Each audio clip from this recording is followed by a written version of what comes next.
Assalamualaikum warahmatullahi wabarakatuh. Hai semuanya.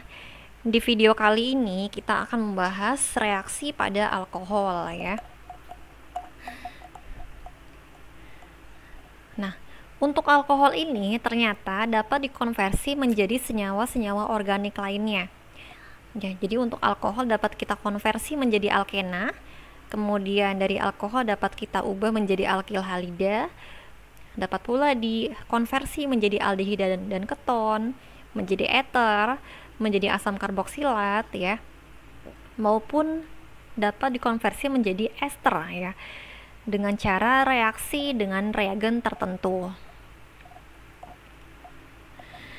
Nah, untuk reaksi pada alkohol ternyata dapat kita lihat dari ikatan yang terputus ya. Yaitu yang pertama pada ikatan C dengan OH, di mana OH-nya yang akan terputus ya. Contohnya ada pada reaksi dehidrasi dan juga pada reaksi dengan hidrogen halida. Kemudian yang kedua adalah ikatan O dengan H, di mana H-nya yang akan terlepas ya. Contohnya yang pertama adalah reaksi oksidasi alkohol. Ini untuk membuat aldehida dan keton ya. Dan juga bisa untuk membuat asam karboksilat gitu. Kemudian yang B adalah reaksi alkohol dengan logam.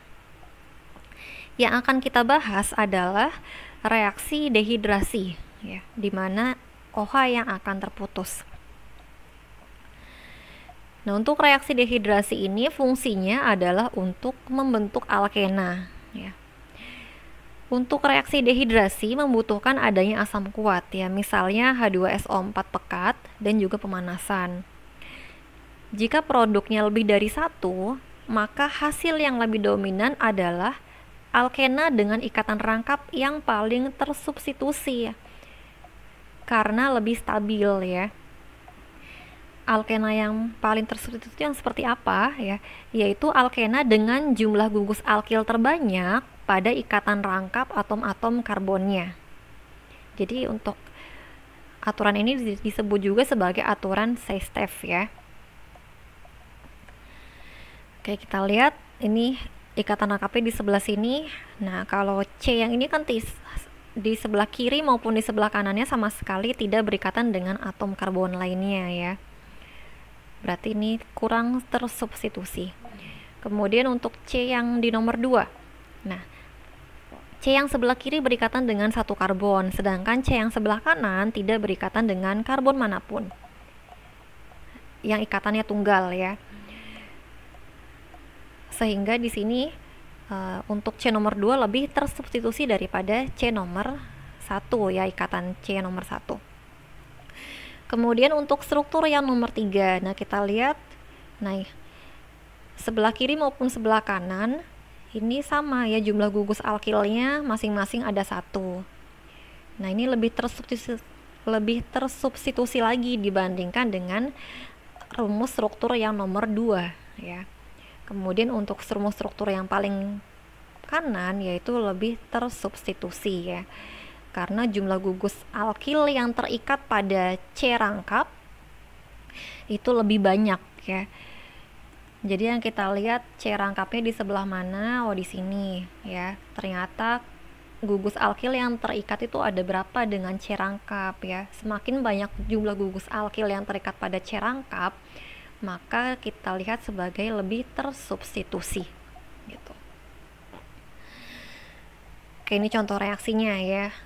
Misalnya antara etanol. Nah, tadi etanol itu kan harus direaksikan dengan asam kuat ya pada kondisi pemanasan.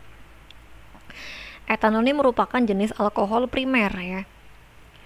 Nah, kayak OH-nya kan di sini, berarti pasti dia akan masuk rangkapnya di C yang ini ya. Di C yang ini, bukan di mana-mana lagi ya. Sehingga akan menghasilkan etena. Kemudian contoh yang kedua itu adalah 2-butanol dan termasuk jenis alkohol sekunder ya, karena C yang di sini mengikat 2 atom karbon lainnya. Namanya alkohol sekunder. Direaksikan dengan 60% H2SO4 pada kondisi suhu 100 derajat Celcius.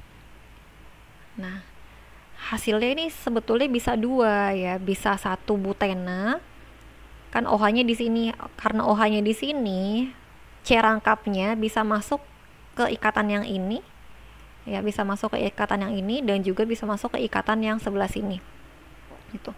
Jadi hasilnya bisa dua, bisa satu butena dan juga bisa dua butena ya. Kalau rangkapnya di sini namanya kan satu butena. Sedangkan jika rangkapnya di sebelah sini, maka namanya adalah dua butena. Nah, tetapi untuk produk yang lebih banyak kan mengikuti aturan Sestef ya, yaitu alkena yang lebih tersubstitusi atau alkena yang mengikat alkil lebih banyak ya. Antara satu butena dengan dua butena. Kalau satu butena alkilnya kan lebih sedikit ya, di sebelah kiri dia tidak mengikat alkil, hanya mengikat alkil di sebelah kanan saja. Tetapi kalau dua butena dia akan mengikat dua alkil nih, dua metil, sehingga hasilnya yang lebih banyak adalah dua butena ya, daripada satu butena itu sendiri. Oke, kemudian contoh yang ketiga adalah 2 metil 2 propanol ya. Nah, ini hasilnya bisa tiga kemungkinan ikatan rangkap, posisi ikatan rangkapnya ya, bisa di sini, kemudian di sini, dan juga bisa di sini ya. Nah, tetapi karena ini identik ya, sama-sama mengikat metil di keseluruhan tiga di COH-nya ya, sama-sama mengikat satu metil saja, maka mau ikatan rangkap di sebelah kiri, di atas maupun di sebelah kanan pasti namanya akan sama ya, yaitu 2 metil 2 propena ya. Tetapi kalau misalnya dia tidak identik, hasil yang lebih banyak adalah untuk alkena yang lebih tersubstitusi ya. Oke, kalau kita lihat di sini